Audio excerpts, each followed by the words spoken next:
بسم اللہ الرحمن الرحیم۔ السلام علیکم۔ 26 نومبر 2023 کو انجینئر محمد علی مرزا نے مناظرے سے فرار کے بعد جس خجلت، شرمندگی، رسوائی اور ذلت کا سامنا کیا ہے، اس پر پردہ ڈالنے کے لیے انجینئر نے ایک جوابی ویڈیو ریکارڈ کروائی اور اس ویڈیو میں اپنے آپ کو ہی سچا ثابت کرنے کے لیے اپنے خیال میں بہت سی باتیں کی، اور اسی ویڈیو کے تقریباً آخر میں جا کر حضرت امام اعظم ابو حنیفہ رحمہ اللہ سے ثابت شدہ ایک صحیح خواب کے واقعے کو جھٹلایا اور اس کا انکار کیا، اور اس کا بڑی بے شرمی کے ساتھ، ڈٹھائی کے ساتھ مذاق اڑایا، اور اس خواب کے واقعے کو یوں بنا کر پیش کیا کہ جیسے وہ ایک خواب نہیں بلکہ ایک حقیقت بیان کی جا رہی ہے۔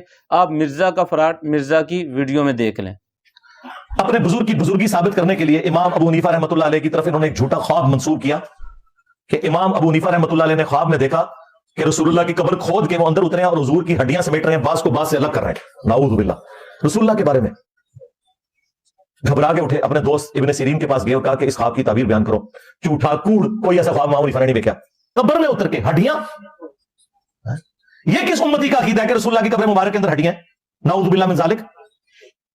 تو جی ناظرین، آپ نے دیکھا ہوگا کہ کس ڈٹھائی کے ساتھ انجینئر مرزا نے محض اپنی ظاہر پرست عقل کی بنا پر اس واقعے کا انکار ہی نہیں کیا بلکہ اس کا مذاق بھی اڑایا۔ حالانکہ خوابوں کے حوالے سے انجینئر کا اپنا موقف کیا ہے وہ اسی ویڈیو میں آپ کے ساتھ شیئر کر دیا جائے گا، جس سے آپ کو اندازہ ہوگا کہ یہ کتنا دگلا بندہ ہے اور اس کی پالیسی کتنی دگری ہے کہ اپنے لیے اس کے باٹ اور ہے اور دوسروں کے لیے اس کے تولے کے باٹ اور ہے۔ خواب کے حوالے سے ایک بات آپ کے سامنے رکھنا چاہتا ہوں۔ اگر کوئی شخص نبی پاک صلی اللہ علیہ وسلم کو خواب میں دیکھتا ہے، خواب میں آپ کی زیارت کرتا ہے، اللہ رب العزت ہم سب کو یہ سعادت نصیب فرمائے۔ اگر آپ صلی اللہ علیہ وسلم کی زیارت کرتا ہے تو وہ آپ صلی اللہ علیہ وسلم کی ہی ذات کی زیارت ہوتی ہے، کوئی اور انسان یا کوئی اور ذات اس سے مراد نہیں ہوتی، کیونکہ اس حوالے سے آپ صلی اللہ علیہ وسلم سے ایک صحیح سند کے ساتھ روایت ثابت ہے۔ آپ صلی اللہ علیہ وسلم نے فرمایا، من رآنی فی المنام فقد رآنی، جس شخص نے مجھے خواب میں دیکھا گویا اس نے مجھے ہی دیکھا ہے۔ فإن الشیطان لا يتمثل فی صورتی، کیونکہ شیطان میری صورت اختیار نہیں کر سکتا۔ تو اب اگر کوئی شخص آپ صلی اللہ علیہ وسلم کو خواب میں ایسی حالت میں دیکھتا ہے جو بظاہر آپ صلی اللہ علیہ وسلم کی شیان شان نہیں ہے، آپ کے منصب کے مطابق نہیں ہے، یہ مراد نہیں ہوتا کہ وہ آپ صلی اللہ علیہ وسلم کو حقیقت میں ویسا سمجھ رہا ہے، بلکہ اس خواب کے اندر کسی امر کی طرف اشارہ کیا جاتا ہے، کوئی تمثیل ہوتی ہے، کوئی تشبیہ ہوتی ہے جو کوئی معبر ہی بتا سکتا ہے۔ اور اس حوالے سے میں دو احادیث آپ کے سامنے پیش کروں گا جو اس بات پر دلالت کرتی ہے کہ خواب میں آپ صلی اللہ علیہ وسلم کو نامناسب حالت میں دیکھنا اس سے حقیقت مراد نہیں ہوتی بلکہ اس میں کسی اور امر کی طرف اشارہ کیا جاتا ہے۔ پہلی روایت مشکوٰۃ المصابیح میں ہے اور حدیث نمبر ہے 6180، 6180 نمبر روایت ہے۔ روایت سے بات فرمائے، حضرت ام الفضل بنت حارث رضی اللہ تعالیٰ عنہ سے روایت ہے کہ وہ رسول اللہ صلی اللہ علیہ وسلم کی خدمت میں حاضر ہوئی اور عرض کیا، اللہ کے رسول، میں نے رات ایک عجیب سا خواب دیکھا ہے۔ آپ صلی اللہ علیہ وسلم نے فرمایا، وہ کیا ہے؟ انہوں نے عرض کیا، وہ بہت شدید ہے۔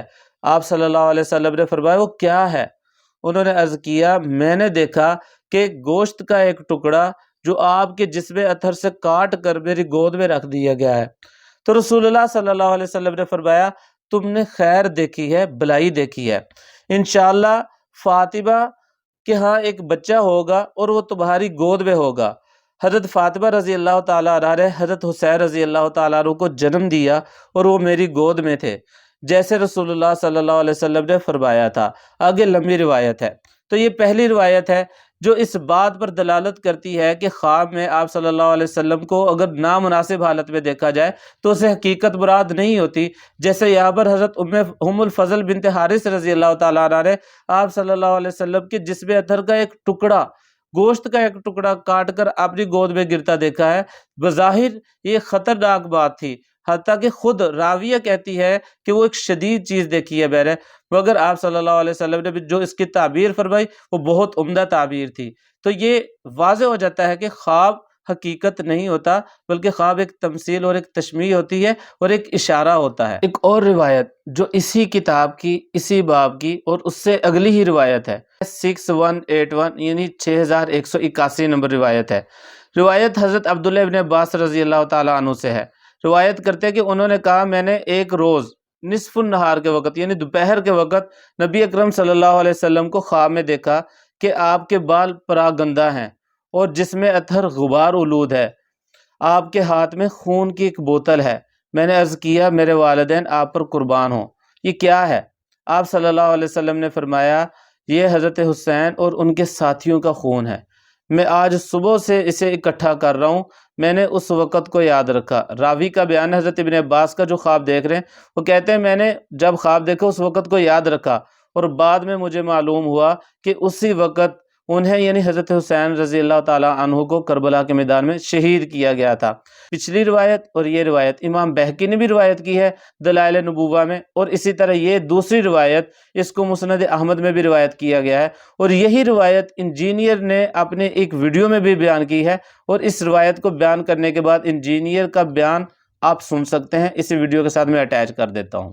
مسند احمد میں حدیث ہے، حضرت ابن عباس کہتے ہیں کہ میں نے ایک دوپہر کے وقت حضور کو خواب میں دیکھا، آپ کے ہاتھ میں خون کی شیشی ہے اور آپ کے بال بکھرے ہوئے پراندہ حالت ہے۔ میں نے کہا میرے ماں باپ آپ پہ قربان، یہ آپ کی کیا حالت ہے؟ تو آپ نے فرمایا کہ ابھی جو ہے نا وہ میرے حسین اور اس کے ساتھیوں کو قتل کر دیا گیا، میں صبح سے کربلا میں ان کا خون جمع کر رہا ہوں۔ یعنی یہ تمثیل کے طور پہ تھا، یعنی یہ تمثیل کے طور پہ تھا، یہ نہیں ہوتا کہ فزیکلی نبی اسلام وہاں پہ موجود تھے۔